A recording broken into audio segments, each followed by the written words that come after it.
tactics, what kind of training do they give you for the hostage negotiation?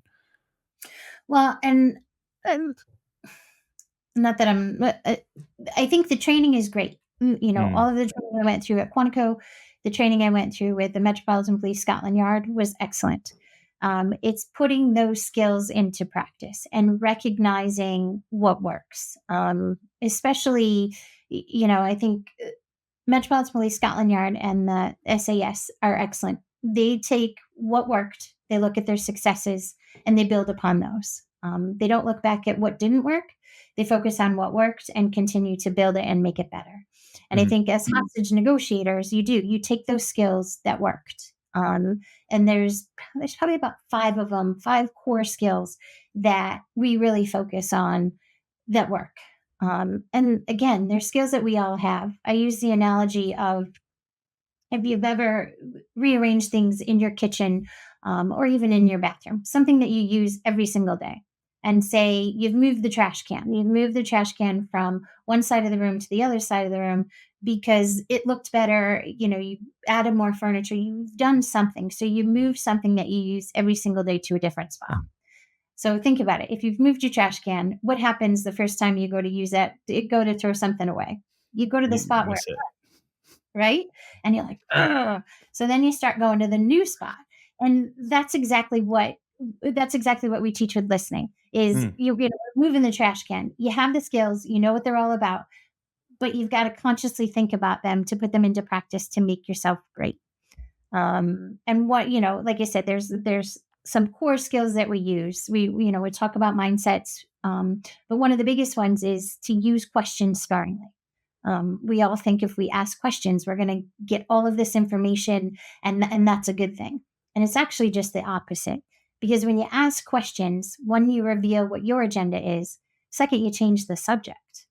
Um, and again, think about when you have a conversation with your best friend or your spouse or someone who is important to you, and they're telling you a story about something bad or something great that's really happened.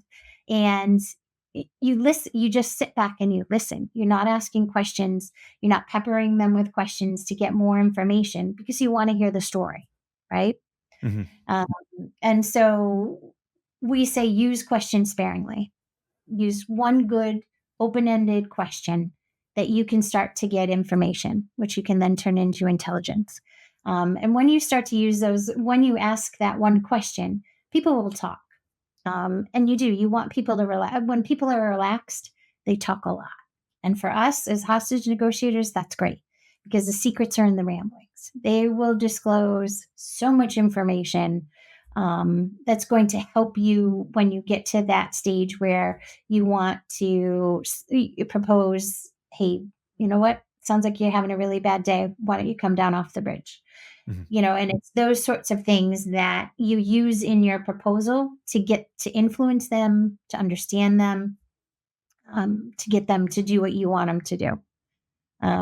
Questions also are we use them to our benefit because if the person is asking you questions, it tells you exactly where they see the benefit and what they want to accomplish and what's important to them, their values, their motivators, their beliefs. So you also say the clues are in the questions. So the secrets are in the ramblings, and then the clues are in the questions.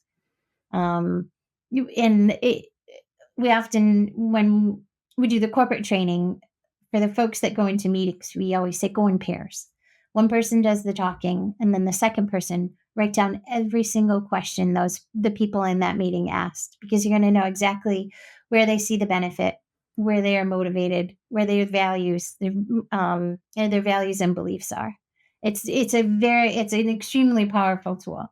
In fact, I challenge you. When we get done with this, the next conversation you have, listen to the questions that somebody asks you, and you're going to say, this is what you want to talk about today. Um, Is there any way of, like, camouflaging that? Is there any way of kind of avoiding someone detecting exactly what you're after through the questions you ask? I don't think so because people are asking questions to get information. Mm, But when you sit back and listen, and when you ask that one good question or you use those questions sparingly, you're going to get information, and they're going to tell you a lot. Um, and you have to.